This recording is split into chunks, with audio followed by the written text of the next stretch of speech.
As I said before, it's the first day of spring, and I'm wondering if you'd like to hear a nugget. All right, now you know that my nuggets are true stories, okay? I don't deal with midrash. Okay, when I was living in Maine, I had a very good friend, and he was a hunter. I was not. There was one time that driving on the Northway, I killed a deer and I couldn't sleep for 2 nights. So I was not a hunter. But he knew that I owned this cabin up in the woods, and he said, I'd like to go hunting from your cabin. And I said, yeah, that's great. He said, would you come with me? And I said, well, you know I don't hunt. He said, no, just to keep me company. I said, yeah, that would be great. I'd love to spend time with you. So the night before, we got together up in the cabin, went to sleep, had an early breakfast before sun came out, went out into the woods. And I'm a person that sees the forest. I don't see trees. He, on the other hand, sees the trees through the forest. So we're walking along, just as the sun is coming up, and he stops and he says, we're on a deer path right now. So I looked at him and I said, well, how do you know we're on a deer path? He said, do you see that tree over there? I looked and I saw many trees. And I said, I don't know which one you're talking about. He says, come here with me. So he takes me over to one particular tree and he says, do you see anything different? I didn't. And he said, reach out your hand and touch the bark. And I did. And then I found that most of it was rough, but there was a section that was very smooth. And he said, do you know why that's smooth? I said, I have no idea. And he said, because when a buck first grows his antlers, it's covered with peach fuzz. And he has to get that peach fuzz off, and he will rub it on a tree. So some buck rubbed his antlers on this tree. And then he says, do you see that branch? I felt like saying, I see many branches. But I said, no, I don't see that. So he took me over and he showed me a branch that was broken in half. And he said, what do you think caused that? I said, I don't know. So he said, it was a deer passing by that broke that branch. So we were on a deer path. Then he reached down, took a leaf, and found some deer scat. Picked it up and started to break it apart. And I said, what are you doing? And he said, they get rid of what they eat. And if I can find blueberries in here, I'll know that, the blueberries is where they're hanging out. So I said, fine.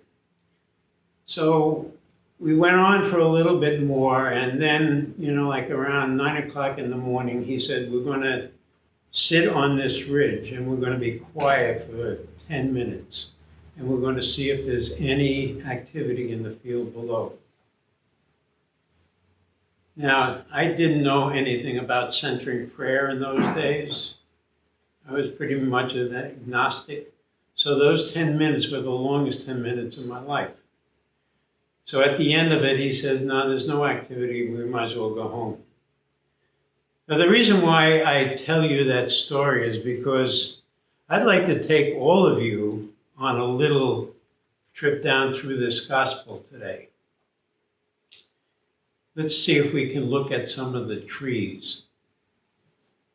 Now, this gospel is one of those gospels that as soon as you start talking about it, I've heard it over and over again about Lazarus, and I have a tendency to zone out. All right, but what I would like to do is just concentrate on some of the things that we can see in this gospel. Now, to me, this is one of the most important gospels that there is in all of the gospels. It is the raising of Lazarus from the dead. What could be more spectacular than that? And what I like to do is, take the reading of the day and then compare it with what the other gospel writers have said about the same incident. Much like I explained to you at Christmas time, if we take the two narratives of Jesus' birth from Luke and from Matthew and compare them side by side, we can see that they're vastly different. So I like to do that with a lot of, like the Jesus' miracles. So I decided to find in the other three miracles where they talk about Lazarus' raising from the dead. Lo and behold, none of the other three gospel writers talks about this miracle at all. And I said, how could this be? This is the most important miracle that Jesus performed. Why is it only in one gospel? Then I went to the epistles. I said, for sure, Paul talked about this, and I couldn't find it in any of the epistles either. So this story is only in one gospel. And then I found that strange, and I said, wow, wait a minute now. Let me see if I can compare something else. Martha and Mary, of course.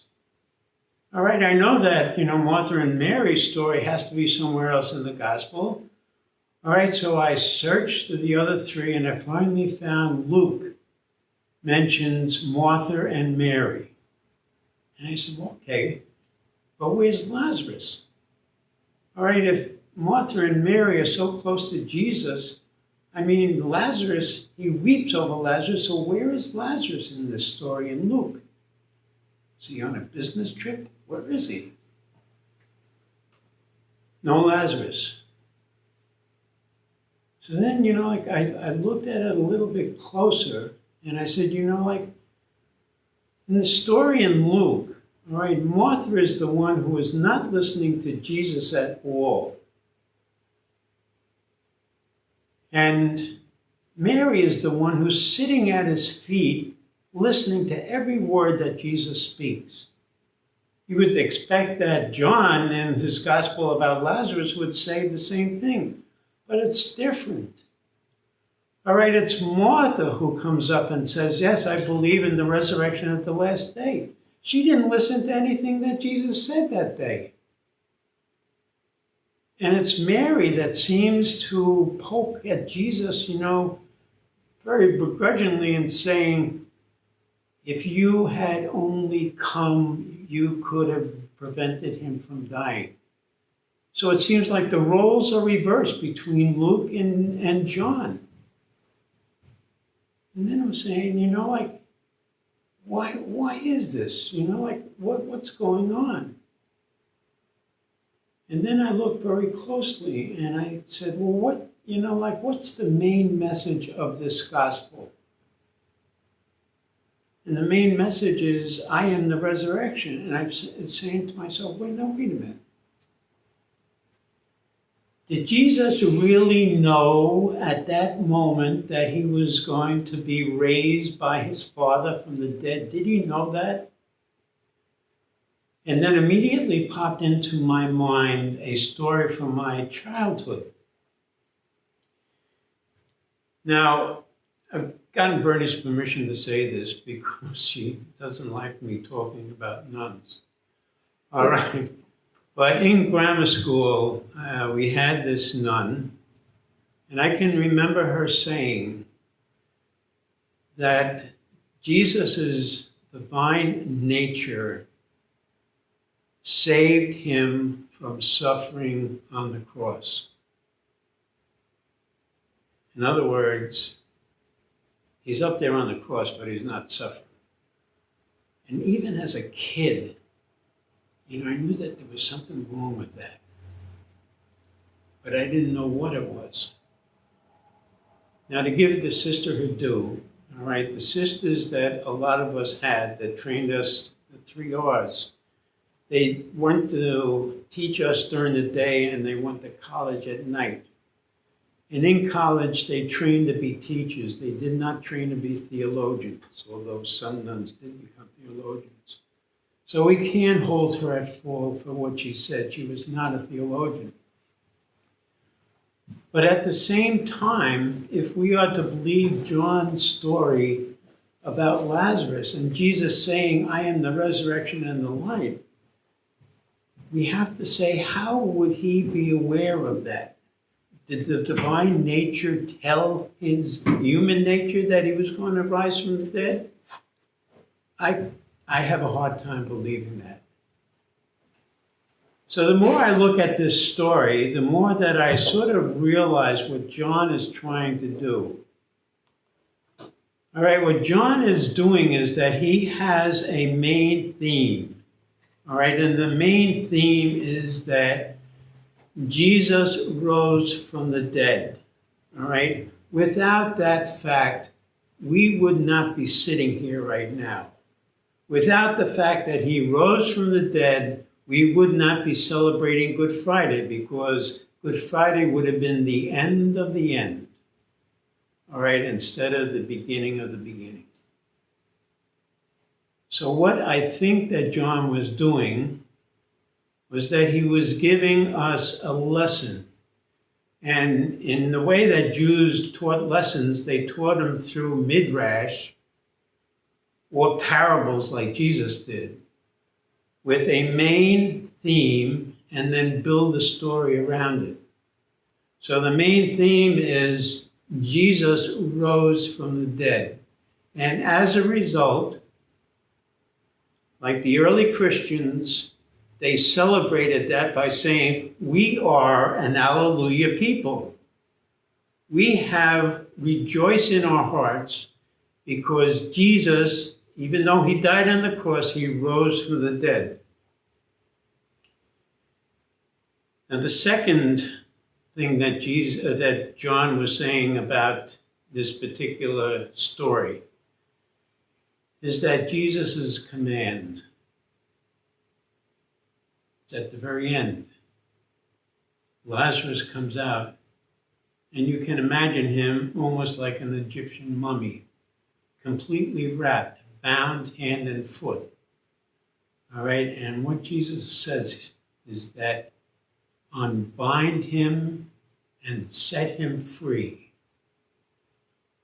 Unbind him and set him free. That is a lesson that we all must adopt because we are the Alleluia people. All right, we are here to help those around us. So those are the two main themes that John was trying to get across by telling the story of Lazarus. And what I want to just end with today is that if you checked your emails, you would have seen an email from the Pastoral Care Ministry.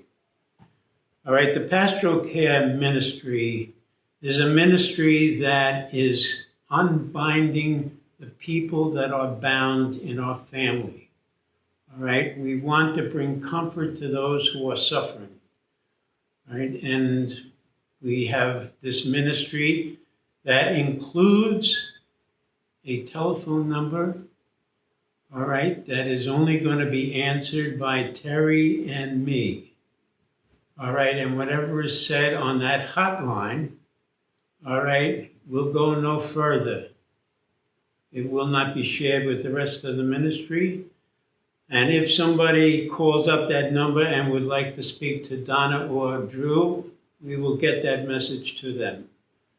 But that telephone number, and if you have to have your pencil and paper, because I've told you, you always have to have a pencil and paper. All right, so you can copy this number down. 609-209, senior moment. 609-207-9812. All right, that is our hotline. All right, so if there's anybody who's out there who needs our help, whether you are sick, whether your parent is sick, whether you need prayers or a visit, when this pandemic is over, we will be making visits to the hospital and to homes. All right, that is what our ministry is all about. So I'd just like to throw that out at you. We're here for you. All right, so if you feel bound up, all right, pick up that phone. Now, I was going to end with that. Yet there were things that happened this week that I have to give you a postscript. There are two events that happened that, like really tore my heart apart. The first one, happened in Atlanta, Georgia, and I'm sure that you know that 9 people died because of hatred. So I'm asking you, because I have to do this myself, and I'm asking you to accompany me in doing this. We really have to look into our hearts and get rid of the hate. All right? Hate is not part of Jesus' vocabulary, and it can't be part of ours. So please, come on a journey with me, look into our hearts, and try to eradicate the hate. The second thing that bothered me immensely was that our Roman brethren took it upon their shoulders to isolate and marginalize our gay and lesbian sisters and brothers. They came out and said that because of the way that they were living their life in sin, they could not have their unions blessed. I cannot understand it because Jesus' message is all-inclusive. It goes out to the marginalized. It goes out to the outcasts. So why would any church make outcasts and marginalized people? So I just had to say that I am so proud that I am part of this family, this Good Shepherd family, this Reformed Catholic family, all right, that accepts everybody, all right, is welcoming to everybody. And to my gay and lesbian brothers and sisters out there, I want to say, you are the backbone of our parish. You make this parish work. And I thank you so much for being a part of it. Namaste. Namaste.